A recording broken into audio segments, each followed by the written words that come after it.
Okay, so these are also called plane waves. We'll see why. Right. So let us say we freeze time, right? Say let's put t equals 0 conveniently, and just ask the question, what are the points in space that have the same electric field vector, both magnitude and direction, right? So you will notice that if I have this being the k vector,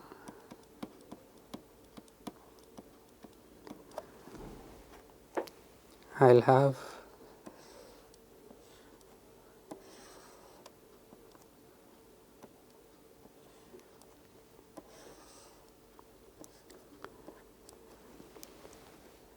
planes, right? Surfaces are planes corresponding to kzz is equal to constant. Why? Because the magnitude of the electric field vector is essentially E naught e to the minus j kzz. If I want this to be constant, right, then I would need kzz to be constant, right? And if kzz is constant, we get z equals constant, which are essentially planes, right? So if I look at any one of these planes, I'll notice that anywhere I see the electric field vector is uniform.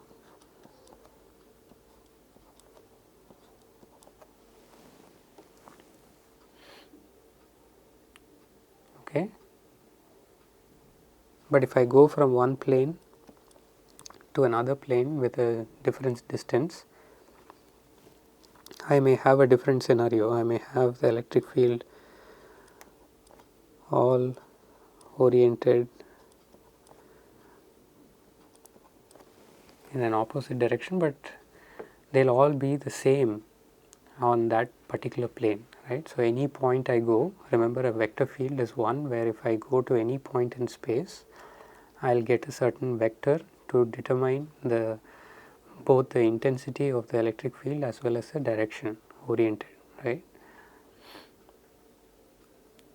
So I noticed that for these TEM wave solutions that we have found, right, that there are planes in space where you can identify that along the plane that the electric field vector is uniform, right, has the same direction and magnitude all along the points on that plane, right. This is the reason why these are called plane waves, right. So the contour of constant phase or contour of constant E vector magnitude and direction, they are basically plane surfaces, right.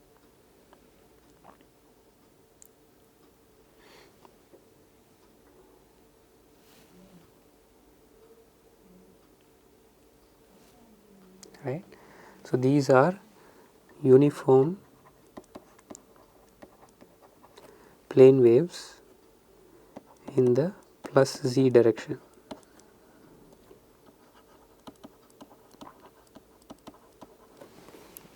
Right.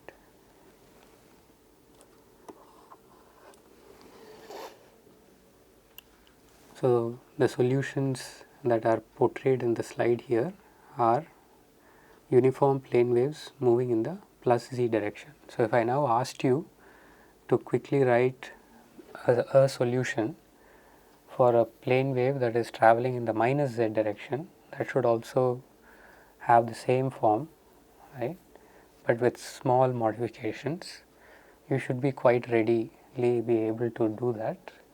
See if you can do this by pausing the video here and writing it out yourself and then verifying it with what I have. So E for a uniform plane wave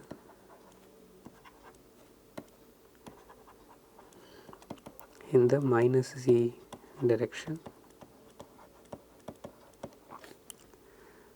We have the magnitude E naught,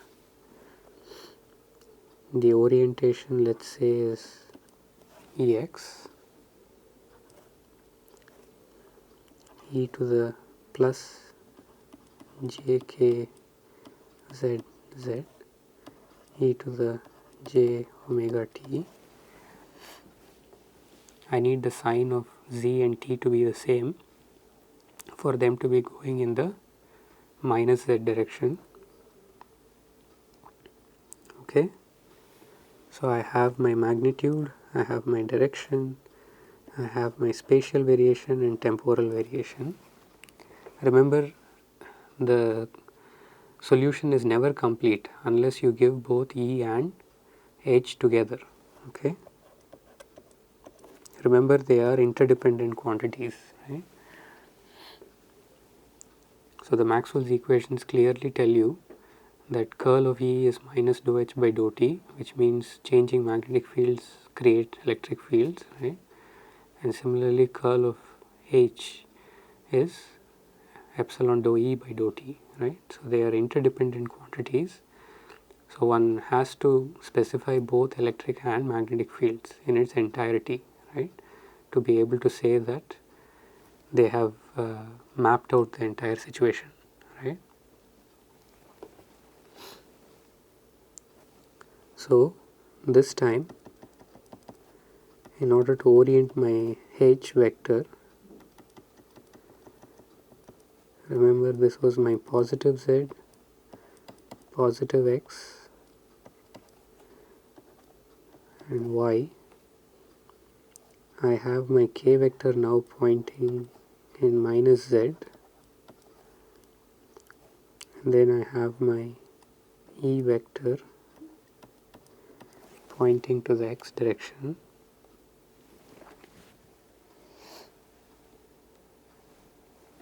And remembering that the triplet is E, H and K,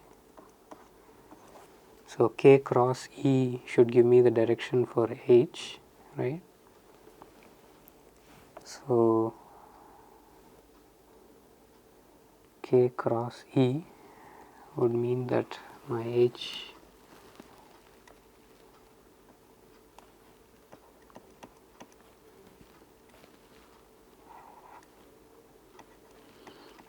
would have to be in the minus Y direction, right? So I have my magnitude, but I have a minus sign, right? So let me put that as minus EY, and then I have the same plus JKZ Z e to the j omega t. My magnitude, my direction, spatial variation, temporal variation. Okay, so please verify your solutions with what I have here, right? So for a wave that is propagating in the minus z direction, the orientation for K, E and H is pictorially shown, and using that fact I can write out my solution. Okay, I think we have reached a point where I think laboring this further is futile. We notice that between the lossless transmission lines and the case of uniform plane waves,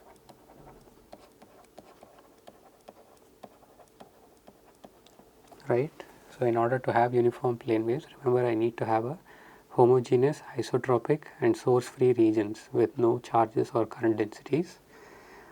I essentially get these solutions of uniform plane waves, and I notice that there is a lot of one-to-one correspondences, right? I am not saying that these are equal, right? I am just saying that the expressions that you have been familiar with, right, for the transmission lines, the same seem to be holding true for the quantities for electromagnetic fields in three-dimensional space, specifically for uniform plane waves, right? So we will start with voltages and currents, and the equivalence here is E and H, right. So we can say that this is Ex and Hy, because E is a vector quantity. For a plane wave, I can orient my E to be only in the x direction, right.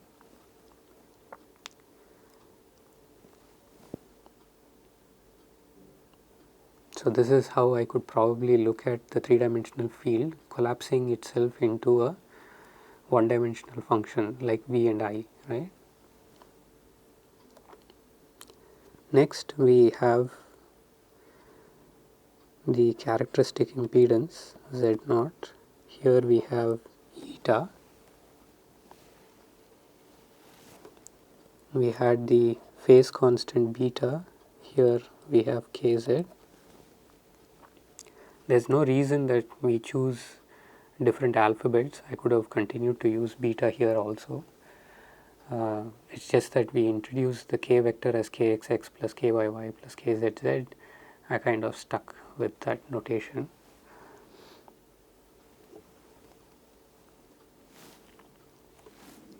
And then of course we have the line parameters L and C, which map themselves to the permeability and the permittivity respectively.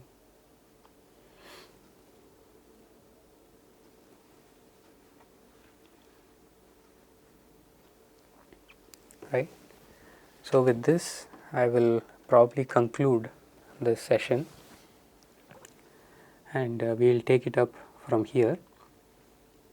We will try to look at extending these scenarios from plane waves, and hopefully eventually get to a point where these plane waves can interact with dielectric interfaces, and we will see what is the richness that comes about from all the interactions, right.